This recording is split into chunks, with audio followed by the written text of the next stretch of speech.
నవరాత్రులు భగవతిని పట్టుకోండి అంటే కనకదుర్గమ్మని పట్టుకోవాలా, లేకపోతే ఏదో తిరువాణక్కోయిల్లో జంబుకేశ్వరంలో ఉండేటటువంటి అఖిలాండేశ్వరిని పట్టుకోవాలా, కంచిలో ఉండే కామాక్షిని పట్టుకోవాలా, మధురైలో ఉండే మీనాక్షిని పట్టుకోవాలా, ఎవరి పాదములు పట్టుకోవాలి, ఎలా ఉపాసన చెయ్యాలి, సరస్వతిన పార్వతిన లక్ష్మిన ఏ నామంతో పిలవాలి, ఏ రూపంతో ఆరాధన చెయ్యాలి అని ఒక అనుమానం వస్తుంది. అలా అనుమానం రావలసిన అవసరం లేకుండా ఋషి నివృత్తి చేశాడు. మొట్టమొదటి 3 రోజులు మహాకాళీ స్వరూపంతో ఉపాసన చెయ్యాలి.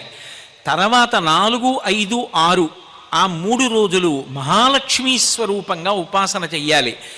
7, 8, 9 ఈ 3 రోజులు మహాసరస్వతీ స్వరూపంగా ఉపాసన చెయ్యాలి.